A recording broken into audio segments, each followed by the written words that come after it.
aujourd'hui. Ander, une nouvelle victoire, 6 sur 6. Alors tu nous avais dit que tu voulais arriver avant Tours avec le plus grand nombre de victoires. Je crois que c'est chose faite. Tu vas être plus sécurisé là-bas pour l'épreuve de Tours Speedway. Oui, c'est incroyable. J'aurais jamais rêvé de gagner les 6 premières courses du championnat. C'est quelque chose d'impressionnant. Je dois avouer que j'ai eu de la chance pendant la saison.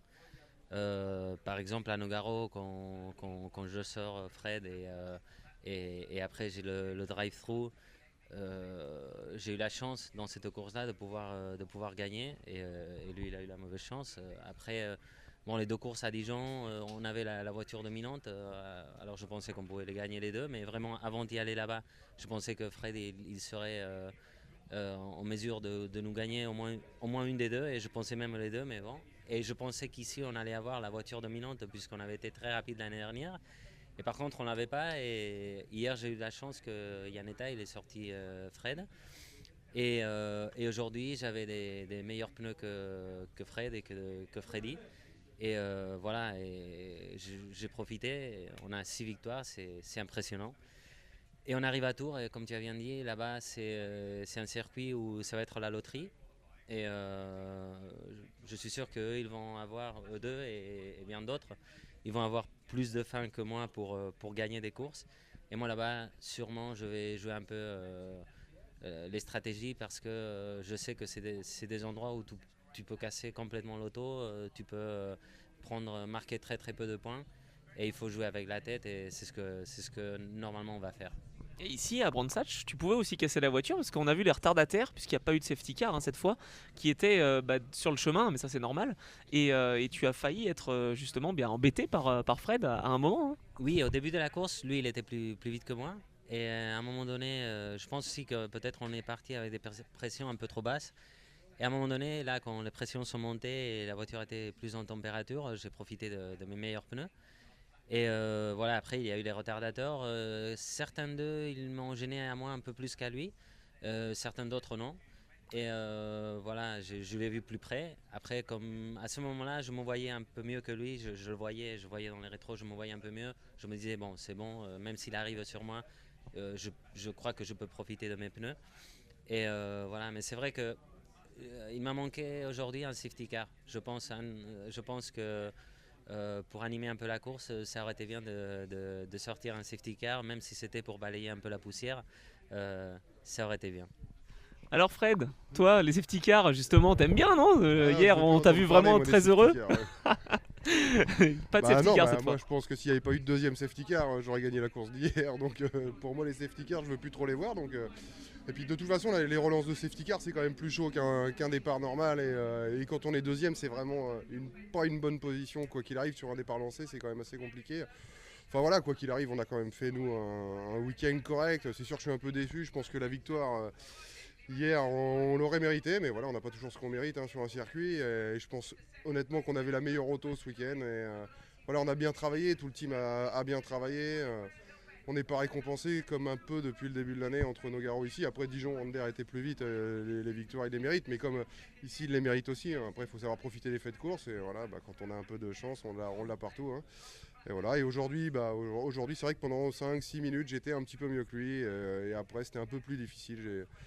J'ai cru que je pouvais passer à un moment donné, donc j'ai attaqué un peu plus et j'ai mis un coup de chaud au pneu, j'ai mis beaucoup de temps à remettre la voiture un peu stable. Et de toute façon, je pense qu'en fin de course, il était 2-3 dixièmes régulièrement plus vite que moi, il avait qu'à gérer. Et nous, moi j'étais déjà pas mal en avance sur Freddy, donc après je faisais trop de petites fautes pour espérer pouvoir remonter et gagner la course. Mais voilà, je le félicite parce qu'il a bien roulé. Ces deux victoires du week-end, il les mérite enfin il les mérite quoi qu'il arrive. Et voilà, il fait un très beau début de championnat. On fait pas un mauvais début de championnat maintenant. C'est sûr que les points qu'on perd à Nogaro, ça nous coûte un peu cher, mais voilà, le championnat est encore long. Il y a encore trois meetings qui comptent pour le championnat, donc on est là, on marque. Voilà, on espère encore être là à Tours. Je sais pas. Alors justement, Tours, on en parle puisque c'est la prochaine course. Ouais. Qu'est-ce que tu espères toi là-bas? Parce qu'on sait que c'est vraiment un festival de crash, on a vu ça l'année dernière. Toi tu vas découvrir ça, donc ça, avec le banking, ça va être un petit peu difficile également. Ouais, enfin, peut-être que pour moi ce sera un peu l'inverse, parce que moi je passe mon temps à me faire mettre dehors sur les circuits où normalement il se passe rien. Donc Donc peut-être qu'à Tours, j'aurai pas un accrochage du week-end et que je ferai des courses limpides, c'est possible aussi. Non, on verra, il faut que je marque des points et puis il faut que j'arrête de faire deuxième parce que ça commence un peu à me gonfler à la longue. Il va falloir que j'en gagne une un jour ou l'autre. Donc voilà, j'espère non, rester dans la course, on verra. Après il faut scorer, être sur le podium. Voilà, les choses tournent vite en sport auto. Voilà, ce qu'il faut, c'est pas faire des mauvais week-ends consécutifs. Là, on est dans le coup. Voilà. Continuer d'être performant. De toute façon, si on travaille bien, on sera devant. Donc voilà, continuer comme ça et ce sera bien. Freddy, tu termines troisième, hier tu termines deuxième, donc finalement 2 podiums pour toi ici à Brands Hatch, un circuit que tu connaissais bien. Est-ce que tu te montres quand même satisfait après cette course qui a été peut-être un petit peu ennuyeuse en fait, hein? Tu étais tout seul sur la piste? Oui, c'est différent que mes autres podiums quand je dois vraiment travailler pour être dans le podium. Oui, c'est ça. Oui, c'était bon d'avoir le podium, mais pour moi, c'est pas la meilleure sensation parce que j'avais le deuxième meilleur temps dans le course et je pense que si je commençais un petit peu mieux le 3-4e tour, ça peut aller un peu mieux. Mais après, le gap est là, 2-3 secondes et dans le trafic, c'était pas bien pour moi. Je n'ai pas de 1-2 secondes dans une façon là parce que je ne savais pas qu'est-ce qu'il va faire, s'il va me taper ou pas. Oui, derrière de moi, j'avais Vilat au début de la course, mais à mon avis, je pensais que je vais être mieux de lui. Donc, après quelques tours, il disparut. Oui, c'était un peu barbant, mais parfois ça c'est bon. Hein. Est-ce que tu as un petit peu conservé tes pneus finalement dans cette course ou c'est juste que tu t'es dit je peux pas aller de toute façon plus vite donc j'assure la 3e position Oui, je voudrais dire oui, mais honnêtement, non, j'essaie de rouler le plus rapide possible. Le problème que j'avais, c'est couper la ligne. Ils ont dit à moi dans la radio, si je coupe encore une fois, je vais avoir un drive-through. Donc, je n'ai même pas touché le vibreur dans le dernier 8-9 tours parce que tout le temps, il me crie dans les yeux, dans les oreilles. Et oui, j'avais comme, je sais pas, 4 secondes derrière de moi de Yann, je pense. Et oui, je ne pouvais pas trouver le deuxième et non plus je ne voudrais pas perdre le troisième. Donc, c'est pas la conservation de le pneu, mais la conservation de la piste, je pense. Ouais, tu finis quand même troisième, tu es troisième au championnat à 1 point seulement de Jan Zimmer. Ouais. Bon, t'as des gros espoirs quand même pour Tours, je pense. Bah oui, là c'est trop important de marquer le point comme tous les autres circuits. C'est seulement plus dur parce que c'est très possible que les 3 ici ne sont pas dans le podium. Hein. Et ça peut-être il y a l'autre pilote qui a roulé plus dans le ovale. Et oui, on verra. J'espère que je vais finir trop haut là, mais l'année dernière, j'ai fini pas trop bien là, mais je vais essayer. Hein.